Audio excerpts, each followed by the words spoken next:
오늘 하나님께서 사도 바울을 통하여 고린도 교회 또한 우리에게 이러한 당부를 주시는 것을 보게 됩니다. 모든 것을 품위 있게 하고 질서 있게 하라라는 말씀입니다. 품위와 질서, 이건 보편적으로도 그렇게 나쁜 의미는 하나도 없이 좋은 의미를 갖고 있는 단어입니다. 그러나 별로 영적인 의미는 포함하고 있지 않지 않나라는 생각들을 하게 되는 단어입니다. 품위 있으면 좋죠. 교회 누군가가 오는데 차량 안내부터 품위 있게 안내, 예배를 드린 모든 분들이 들고 날 때에 정말 격조 있게 행동하고 예배를 드린다면 얼마나 멋지고 아름답겠습니까? 근데 제가 이러한 경험이 있습니다. 어떤 우리 교회 성도가 한 분을 인도에 왔는데 예배를 드리고 교회에 와서 너무 은혜를 받고 좋아해서 돌아갔다라는 겁니다. 근데 돌아가서 문자를 보냈는데 어떻게 문자를 보냈느냐 하면 교회가 너무 좋고 수준이 높아 보여서 부담이 되더라는 거예요. 자기가 마음 편한 교회로 가야겠다고. 그럼 무슨 짝다리라도 집어야 되나요? 우리가 옷이라도 허접하게 입어야 되나? 그런 경우도 있게 되는 것을 경험을 해보게 된다는 겁니다. 그렇다면 오늘 하나님께서 우리에게 요구하시는 이 품위와 질서의 영적인 내용은 무엇인가를 오늘 우리는 다시 한번 살펴보고자 한다는 얘기죠. 14장은 어떠한 말씀이 그 안에 담겨져 있느냐 하면 방언이나 예언에 대한 은사의 얘기를 주로 하십니다. 그러면서 이 은사에 대한 얘기를 하면서 교회의 예배 공동체 안에서 이 은사들이 어떻게 사용되어져야 하는지를 말씀하고 계신다라는 얘기죠.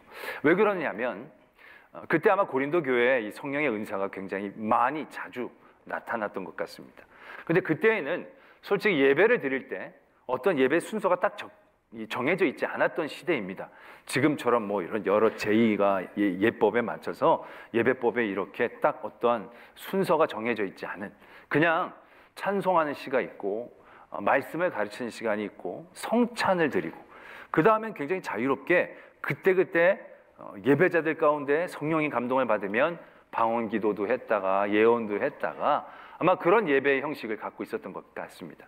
그러다 보니까 어떠한 일들이 벌어지느냐면 서로 예언을 받았다라고 얘기하면서 예배 시간이 한도 끝도 없이 길어지는 거죠.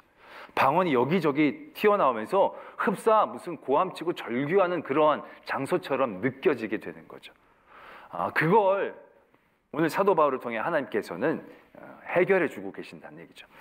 처음엔 어떻게 얘기하시느냐 하면 26절에 이렇게 말씀이 적혀져 있습니다. 그런즉 형제들아 어찌할까? 너희가 모일 때에 각각 찬송시도 있으며 가르치는 말씀도 있으며 계시도 있으며 방언도 있으며 통역함도 있나니 모든 것을 덕을 세우기 위하여 하라 라는 말씀을 주십니다. 각자가 방언도 받고 예언도 받고 가르치면서도 있지만 내가 오늘 예언을 받았으니까 꼭 예언을 해야 돼, 내가 방언을 받았으니까 방언 기도를 해야 돼, 이렇게 생각하지 말라라는 거예요. 그냥 자기가 받은 은혜에 함몰되지 말고 그것이 예배 공동체의 덕을 세우는 일인지 아닌지 꼭 먼저 생각하는 기준, 원칙을 가져야 한다는 것입니다. 내가 오늘 어떠한 은혜를 받았다 할지라도 이 은혜를 얘기하고 나누는 것이 우리 교회 공동체 안에 덕이 되어지고 하나님 앞에 영광이 되는지를 한 번 더 생각해야 되는 그 원칙을 그런 모든 상황 가운데 제시하고 계신다는 얘기죠. 그리고 또 한 가지를 권면합니다. 뭐냐면 질서입니다. 질서. 그 다음에 말씀이 이런 식으로 됩니다. 방언을 하려고 하면 2사람이 해라. 많아야 3사람. 그리고 이 방언을 하는데 통역하는 은사를 갖고 있는 사람이 옆에 없으면 예배 시간에는 하지 마라. 집에 가서 해라. 그런 분명한 원칙을, 그러니까 질서를 제시하고 계신다는 거죠. 왜냐하면 방언이라는 것이 자기가 하나님의 말로 하는 건데 통역이 없으면 회중들 앞에 할 이유가 없다라는 얘기죠. 그러니까 자기가 방언 받았다라고 막 그냥 기도하고 소리치지 말라라는 겁니다. 그 공동체 안에서. 예언을 할 때도 마찬가지입니다. 어떤 사람이 예언하기 시작하면 예언을 막 하면 중간에서 또 어떤 사람이 나도 예언을 받았다고 툭 튀어나올 수가 있다는 얘기죠. 그런 경우들이 비일비재했다는 얘기죠. 그러면 내가 먼저 시작했는데 너 기다리라고 그러지 말라라는 얘기예요. 예언하는 영은 예언하는 영으로 제재가 온다는 거예요. 하나님이 어떤 사람에게 예언의 영을 주셔서 말하게 한다면 너는 이제 그만 말하라 라는 어떤 질서를 세워주시는 거예요. 어떤 사람이 난 2마디밖에 안 했는데 저쪽에서 누가 툭 튀어나왔어? 2마디밖에 안 했는데 그런 말 하지 말라는 거예요. 2마디든 1마디든 다른 사람이 툭 튀어나오면 인정해 주라는 거예요. 너 이제 그만해도 된다는 하나님의 뜻으로 알라라는 거예요. 그러한 질서를 제시해 주시는 것을 말씀에서 오늘 보게 되어진다는 거죠. 대부분 예배자로 오신 겁니까? 물으면 아멘이라고 얘기하겠지만 대부분의 태도는 청취자일 때가 많아요. 찬양, 오늘 할렐루야 찬양대 얘기가 아니라요. 찬양대가를 하는데 찬양대가 막 음이 틀리고 중간에 누가 툭툭 튀어나와. 그럼 여러분들 어떻게 생각하십니까? 이거 틀렸어. 잘 좀 준비하지. 찬양대가 저래. 이런 태도 갖지 않으십니까? 평가자와 판단자로 쓰는 거예요. 목사님이 설교를 하는데 설교가 은혜가 안 돼. 그럼 여러분들이 어떤 마음을 가지십니까? 오늘 목사님 기도를 별로 안 했네. 준비를 별로 안 했네. 요즘 영성이 떨어진 것 같더라. 그러면서 뭘 얼마나 안다고 나를 평가를 하고 갑자기 흥분하고 그러죠. 하여튼 막 평가하고 판단자 그런 자리에 설 때가 많은 거예요. 그리고 자기가 듣고 싶은 거, 자기에게 유익이 되는 거, 자기 은혜에만 집중할 때가 많이 있다라는 얘기죠. 이건 예배자가 아닙니다. 이건 청취자이고 시청자이고 평가자이고 판단자일 뿐이다라는 얘기죠. 자기 유익만을 위해 예배를 드리는 것은 예배가 아닌 것이죠. 그렇다면 그러한 자리에서 하나님의 덕을 생각하고 교회 공동체의 덕을 모든 예배자들이 함께 예배를 은혜를 받기를 원하는 마음을 가진 사람들의 태도는 어떠하겠습니까? 예배를 드리러 왔는데 찬양대가 뭔가 좀 수상해. 음이 막 틀리기 시작해. 그럼 그 다음부터 어떻게 해야 됩니까? 아유, 저 찬양대가 오늘 이러면 안 되는 거죠. 그때부터 기도가 되죠. 주여, 저들에게 박자의 영을, 음정의 영을 허락하여 주시옵소서. 되살아나게 해주십시오. 막 기도했는데도 찬양이 막 중구난방으로 가면 그때는 또 바르게 기도의 태세를 바꾸면서 주여, 좋지 않은 음성에서도 은혜는 있는 줄로 믿습니다. 저 찬양에도 우리가 감동받게 해주십시오. 이게 동역 아니에요. 함께 덕을 세우고 함께 예배를 세워나가는 사람들의 마음이면 그렇지 않겠습니까? 여러분들 설교가 시작이 됐는데 설교가 영 별로야. 근데 여러분들이 저희 어머니나 저희 아내라고 생각해 보세요. 그 다음부터 어떻게 됐겠습니까? 제가 저 집에서 저렇게 하든지 저러네 이러지 않잖아요. 그때 또 간절하게 기도가 되죠. 저러면 안 됩니다. 하나님 살려주십시오. 다시 은혜의 영을 주시옵소서. 설교가 유창하게 되고 많은 사람들 은혜 받게 해주십시오. 그런 마음이 들겠어요? 안 들겠어요? 그런 마음을 갖게 된다는 거예요. 이게 교회의 덕과 하나님의 영광을 생각하는 예배 공동체, 그 예배 공동체가 가져야 될 원칙이 되어져야 한다라는 얘기죠. 내가 방언을 했네, 내가 예언을 하네, 내 방언이 진짜 수준 높은 예언이고 내 방언이 질 높은 방언이네, 이런 걸 자랑하라고 하나님이 은혜를 주신 게 아니에요. 그 모든 것들을 통하여 교회 공동체의 덕을 세우는 것에 우리는 깨어 있어야 한다는 거예요.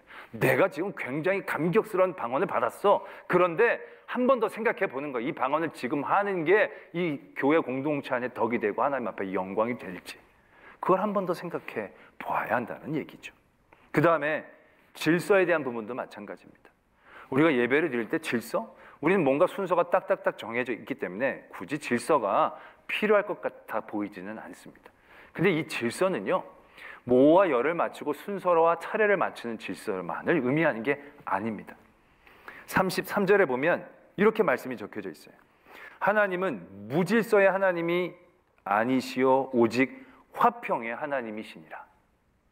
무질서의 하나님이 아니시면 질서의 하나님이셔야 되는데 단순한 질서의 하나님이 아니라 화평의 하나님이라고 말씀하고 계신다는 거예요. 때문에 여기서 요구하는 질서는 단순히 순서와 차례를 지키고 맞추라는 데 그치지 않는다는 거예요. 그것이 분명히 화평을 위한 일들 가운데 행해져야 한다는 얘기죠. 예배를 드리러 오는데 엘리베이터를 타려고 했더니 줄 서서 딱 타려고 하는데 뒤에 있는 분이 막 밀고 들어와요. 사람들이 안에도 많은데 자기 못할까 봐 막 밀고 들어와서 내가 막 밀려서 들어와서 내가 거의 밀려날 뻔했어. 그럼 여러분들 마음이 어떻게 하겠습니까? 이 사람 되게 무례하다, 이 무질서하다, 질서 좀 지키세요, 뒤에 나중에 타세요, 막 이러고 싶어 하잖아요. 근데 이러한 질서가 아니라는 얘기예요. 어떠한 질서냐면 화평을 이루기 위한 우리 안에서의 질서라는 거예요. 처음에 그렇게 들어오면 화내고 정죄하기 전에 한번 살펴보라는 얘기예요. 살펴봤더니 그 사람이 얼굴색이 안 좋아. 몸이 안 좋으니까 빨리 타고 싶어 했겠구나. 어지간히 급했겠구나. 불편하니까 계단이 힘들겠구나.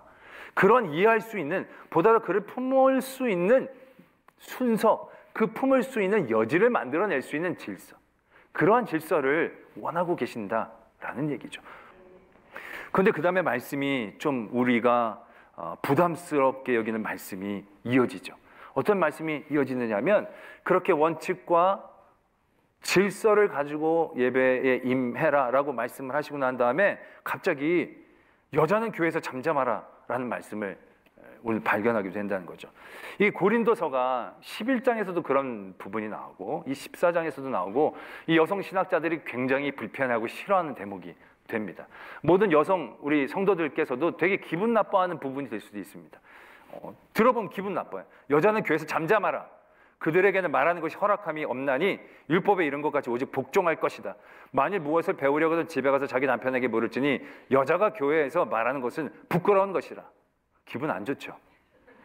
왜 이렇게 적으셨을까? 바울 역시 믿음의 사람이지만 그 시대의 남성 권위적인 한계를 벗어나지 못한 것인가? 이렇게 생각해 볼 수도 있습니다. 그러나 바울은 절대로 그런 사람이 아닙니다. 갈라디아에서 바울은 이렇게 선포합니다. 헬라인이나 유대인이나 종이나 자유인이나 남자나 여자나 예수 그리스도 안에서 하나이다. 한 형제자매다. 모든 계층에 담을 부수고 화평하신 예수 그리스도의 복음을 얻은 사람의 생각은 분명히 그러한 겁니다. 사도 바울이 남편, 아내를 얘기할 때도 우리는 그게 좀 억울해하는 분이 있어요. 남편에게는 순종하라 그러고 남편을 사랑하라 그러고 너무 아내에게 불합리한 것이 아닌가라고 생각할 수도 있지만 여러분 절대 그런 얘기가 아니에요. 그 당시에는요 남편에게는 어떠한 의무도 지우지 않았어요. 어떠한 요구도 하지 않아요. 늘 여성에게만 의무가 지어졌던 그 시대에 여성에게뿐만이 아니라 남성에게도 분명한 의무를 제시한 거예요. 이건 상하가 아니라 서로 다름으로 한협력하여 하나님의 가정을 이루려고 하는 그러한 뜻에서 나오는 얘기예요. 그렇기 때문에 사도 바울, 예수 그리스도의 복음의 진수를 맛본 사도 바울에게는 계층을 나누고 급을 나누는 그런 마음이 원래 있었던 게 아니에요. 시대적 한견에 매인 게 아니에요. 그는 얼마나 여성 교우들과 동역하고 하나님의 일들을 열심히 했는지 모릅니다. 그런데 왜 이렇게 여기에서는 얘기했을까? 우린 이걸 이해를 하려면 사도 바울이 여러 가지 문제를 대하고 여러 가지 상황마다 말씀을 전하려고 했을 때 그 마음 가운데 가졌던 중심을 알아야 돼요. 그 중심을 가지고 여러 다양한 상황들을 해결하고 설명하고 말씀을 전했던 바울의 중심을 알아야 한다는 것이죠. 그 바울의 중심이 뭐냐면 23절에서부터 25절까지 얼핏 그게 나타나는데요. 그러므로 온 교회가 함께 모여 다 방언으로 말하면 알지 못하는 자들이나 믿지 아니하는 자들이 들어와서 너희를 미쳤다 하지 아니하겠느냐. 그러나 다 예언을 하면 믿지 아니하는 자들이나 알지 못하는 자들이 들어와서 모든 사람에게 책망을 들으며 모든 사람에게 판단을 받고 그 마음에 숨은 일들이 드러나게 되므로 엎드려 하나님께 경배하며 하나님이 참으로 너희 가운데 계신다 전파하리라. 다윗은 모든 문제를 대할 때 그의 마음에 갖고 있었던 중심이 있습니다. 그게 바로 뭐냐면 선교입니다. 전도입니다. 믿지 아니하는 자들, 믿음이 연약한 자들, 하나님을 알지 못하는 자들이 하나님을 알도록, 하나님을 믿도록, 믿음이 더욱더 건강하게 세워지도록, 그것이 끊임없이 한 번도 놓치지 않는 이 바울의 마음의 중심이라는 거죠. 그런 중심으로 우리는 이 말씀을 바라보아야 한다는 것이죠. 여자 성도가 교회에서 얘기하는 것에 대해서 11장에서도 보면 머리에 꼭 두건을 가려라 라는 말씀을 하고 있습니다. 그러면서 여자의 머리는 남자고 남자의 머리는 그리스도인, 여자는 꼭 머리를 가려라 라고 얘기를 하는 거죠. 이렇게 얘기하는 것은요, 그 당시 모든 정숙한 여인들, 결혼한 여인들은 대부분 머리를 가리고 다녀야 했다라는 것입니다. 머리를 가리고 다니지 않는 부류가 있었는데 누구냐면 창녀, 이방 신전에서 일하는 제녀들, 그런 사람들만 자유롭게 머리를 가리지 않은 거예요. 근데 그때 고린도 교회에 믿음의 여성 성도들 중에 선각자 되는 분들이 이 믿음으로 우리는 자유롭게 됐고 계급이 없고 상하가 없고 동등하니까 우리 여자들도 두건 쓰지 않고 남자들처럼 그냥 하겠다, 이렇게 나타나는 분들이 더러 계셨다는 얘기죠. 근데 그게 믿음의 심지는 좋지만 믿지 않고 알지 못한 사람들이 교회 공동체를 바라보기에는 너무 그들에게 상처를 주는 상황이 될 수 있겠다 생각한 거죠. 왜? 교회 공동체는 다 저렇게 좀 이상한 사람들만 있네, 저기 좀 여자들이 좀 안 좋네, 그러면서 복음에 대해서 알지도 못하면서 마음의 문이 먼저 닫힐까 봐 그런 가운데 머리에 꼭 두건을 쓰라고 얘기를 하고 있다는 얘기죠. 마찬가지입니다. 교회 공동체 안에서 계시를 받거나 방언을 받을 때 여성들도 적지 않게 받았을 겁니다. 그분들이 계시와 방언을 하는 가운데에서 여성의 발언권들이 교회 공동체 안에서 열린 거죠. 발언하는 문턱이 낮춰진 거죠.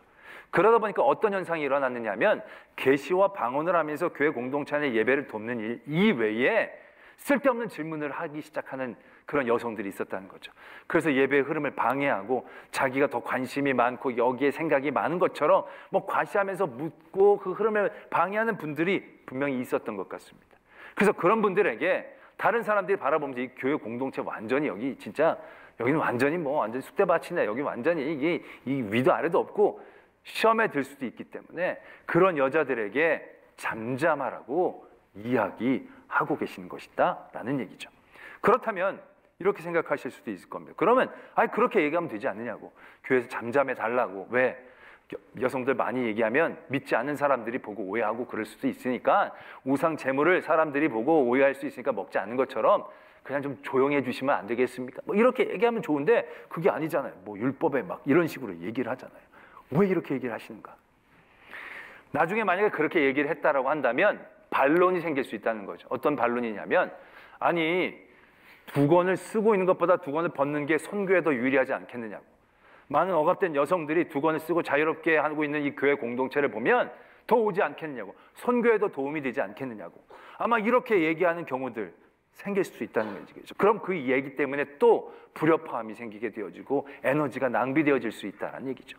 그래서 그러한 논쟁과 문제점들을 미리 질서를 매겨놓는 거죠.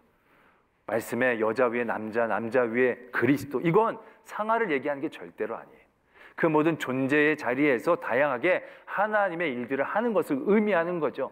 이것으로 남자가 위에 있고 여자가 밑에 있다는 의미라는 것이 아니라 그런 성서적인 해석을 통해서 그런 쓸데없는 논쟁을 뒤로 하고 그러한 일들이 합력하여 덕을 세워서 복음을 전하고 믿음이 연약한 이들을 세우는 일들 가운데 쓰임받기를 원하는 그런 마음 가운데서 이것을 말씀으로 해석해냈다는 거죠. 또한 이런 질서를 만들어 놓으면 어떤 상황들이 생기냐면, 아마 몇몇 사람들이 그렇게 했을 때 그 여자들 그렇게 하지 말라라고 얘기하라고 그랬으면 그분들이 상처를 입을 수도 있을 것입니다.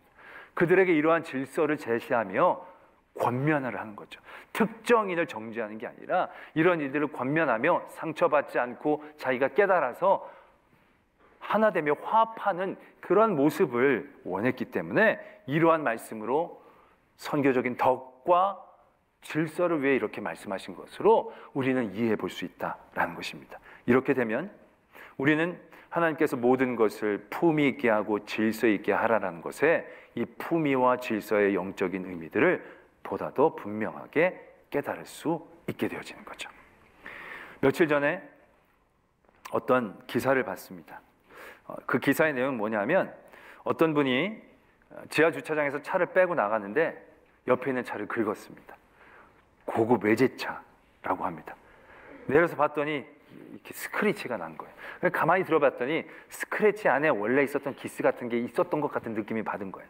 그래서 차주인에게 문자를 보내서 제가 차를 긁었습니다. 좀 와서 보시죠. 그랬더니 답이 오는데 차주인이 괜찮습니다. 그냥 가시지요. 그렇게 얘기를 하는 거예요. 근데 그냥 갔다가 나중에 또 덤태기를 쓸 수도 있지 않습니까? 그래서 제가 뭔가 있는 기스에 스크래치를 낸 것 같은데 한번 보시면 좋겠습니다. 또 문자를 보냈더니 이 차주인이 뭐라고 답장이 오느냐면, 제가 지금 예배 중이라서 나갈 수가 없습니다. 바퀴만 굴러가면 저는 상관이 없습니다. 그냥 가셔도 좋습니다. 이렇게 이제 문자를 보냈다는 거예요. 그래서 오긴 왔는데 내심 찝찝하니까 예배 끝나고 꼭 좀 연락 좀 해달라고 문자를 보낸 거죠. 그때 그 차주인이 문자를 보내온 걸 이분이 보고 감동을 받아서 사연을 올린 게 기사에 뜬 겁니다. 근데 그 차주인이 어떤 문자를 보냈느냐 하면 이렇게 보냈다는 거죠. 많이 놀라셨죠? 괜찮으시죠? 그리고 스크래치는 오래된 것이 아니고 새로 생긴 것이 맞네요. 제 차는 올해 4월 중순에 앞범퍼를 같은 아파트 입주민이 심하게 박아서 수리를 받고 5월 초에 나왔거든요. 그리고 약간 긁힌 것은 개의치 않으니 그냥 타도 상관없어요. 바퀴나 범퍼가 떨어진 것이 아니면.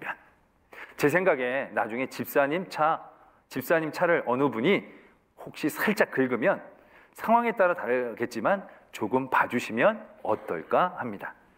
제 생각은 세상의 모든 것들은 중립적인 것이라고 생각을 해서요. 돈도 칼도 차도 핸드폰도 모두 중립적인데 사용하는 사람에 따라서 은혜롭게 아니면 그 반대의 여러 가지 상황을 가져온 것 같습니다. 별로 중요하지 않은 것에 목숨 걸지 말아야 하는데 저도 잘 안 돼서 항상 회개합니다. 차도 바퀴가 빠지거나 범퍼가 떨어지지 않는 한 그냥 타도 무방하다고 생각을 해서요. 라는 문자를 보냈다는 거죠. 그 장소가 어떤 특정한 장소라고 얘기하지 않지만 저는 교회 지하 주차장인 것 같습니다. 그리고 그 교회가 우리 청운교회이길 간절히 바랬습니다. 여러분, 좋은 차를 타고 다니고 차에서 내리는 게 품위가 아닙니다. 이러한 교인이 품위 있는 교인인 것입니다. 중립적이라고 생각하잖아요. 뭐든지 차도 중립적인 겁니다. 그래서 차를 누가 긁어가지고 야 이놈의 자식 나와 막 이래가지고 한 푼이라도 더 받으려고 생각하면 그 차는 어떤 역할을 하는 겁니까? 자기를 아주 쪼잔하고 악하게 만드는 도구가 되는 거예요. 근데 차가 스크래치가 났어요. 근데 이걸 선한 도구로 사용하는 거예요. 내가 한번 눈 감아주고 하나님 앞에 영광을 돌리는 가운데 쓰면 이 차는 스크래치가 나서 보기엔 흉하지만 하나님의 영광을 돌리고 공동체의 덕을 세우는 도구가 되어진다는 얘기죠. 아니 놀라운 발상 아니겠습니까? 우린 차는 타는 거라고만 생각했지 덕을 세우고 영광을 돌리는 도구라고 생각하지는 않잖아요. 그런데 그것을 그렇게 생각하고 그러한 원칙을 가지고 이분이 살려고 노력한다는 것입니다. 이게 품입니다. 여러분 다 롤스로이스 다 사시길 바랍니다. 롤스로이스에서 내리시길 바랍니다. 아멘. 왜 아무도 안 해요? 그 차 싫어해요? 대신 그 차를 타고 다니는 목적으로 타지 마시고 긁히는 목적으로 타고 가십시오. 롤스로이스 긁으면 그 사람 완전히 기절할 겁니다. 멘붕이 올 겁니다. 완전히 세상이 다 산 것 같은 생각이 들 겁니다. 그런데 그때 그 주인이 괜찮습니다. 저는 하나님의 은혜로 사는 사람이니까 이 정도는 하나님이 커버해 주실 것입니다 라고 얘기한다면 그 롤스로이스는 진짜 놀라운 은혜의 도구가 되지 않겠습니까? 품위와 품격은 이러한 덕을 세우는 위치 가운데에서 세워질 수 있는 것입니다. 자기의 나타냄, 자기의 자랑, 자기의 유익을 취득하고 나타내는 게 품위가 아닙니다.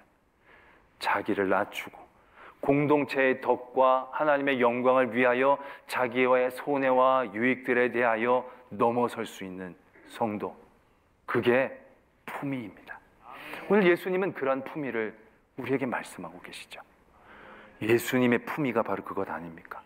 높은 곳에 전능하신 하나님, 그 능력의 하나님의 아들 예수 그리스도가 이 땅에 오셔서 기스나고 스크래치나고 무시당하고 억울하고, 그런데 하나님의 영광을 위해 사십니다. 모두가 구원받는 일에 덕을 세우기 위해 예수님은 넘어서셨습니다. 그때 예수님의 품격이 나타나는 겁니다. 성도들에게 그런 품격을 요구하고 계시는 겁니다. 근데 우리들 보면요, 제발 다른 데 가서 나 권사네, 안수집사네, 장로네 얘기를 안 했으면 좋겠는데 그런 얘기를 하면서 악착같이 깎으려고 노력하는 분들이 참 많아요. 전화해가지고 뭐 집사님, 장로님 얘기하면서 내일 때 정말 이론 한 장 딱딱 다 받아내는 분들, 제발 그러려면 말을 하지 마세요. 그냥 또 다른 종교를 얘기하면 안 되고, 하여튼 그런 얘기가 되어졌다라고 한다면 하나님의 영광과 덕을 위해 생각하셔야 돼요. 자기의 유익이 아니라 그 일들을 위하여 자기를 넘어서셔야 돼요. 오며 택시비가 한 25,000원 나오면 30,000원 딱 드리고 가지세요. 그러면서 할렐루야 하면 나오면 그게 품격 아니겠습니까? 다 주세요, 다 주세요. 30원까지 다 주세요. 이거 그런 거 아닙니다. 우리가 권사라는 걸, 안수집사라는 걸 시장에서 깎지 마세요. 그냥 오히려 더 주려고 하세요. 왜? 하나님의 영광을 위해, 공동체 덕을 세우기 위해. 그게 품입니다. 그게 품이. 많이 깎아갖고 온 게 품위가 아니고 정말로 많이 손해본 게 품입니다. 하나님의 영광을 위해 내가 고생당하고 억울한 게 품위입니다. 질서도 옳고 그르고 바라서 정죄를 하고 너 바르다 옳다라는 것을 줄 세운 게 질서가 아닙니다. 상처받은 사람을 세우기 위한 질서, 내가 앞서지 않기 위한 질서, 그런 모든 일들 가운데 모두가 화목함으로 나갈 수 있게 하는 그 질서, 그게 하나님이 원하는 질서이다라는 것입니다. 무질서에 불쾌하고 분노하신 분들은 화평으로 나가셔야 합니다. 품격이 없는 그 자리에서 품격을 만들어내는 우리의 손해와 희생, 하나님의 영광을 위한 우리의 드림이 결국 우리의 품격과 아름다운 질서의 은혜, 그곳으로 인도해 주실 줄 믿습니다.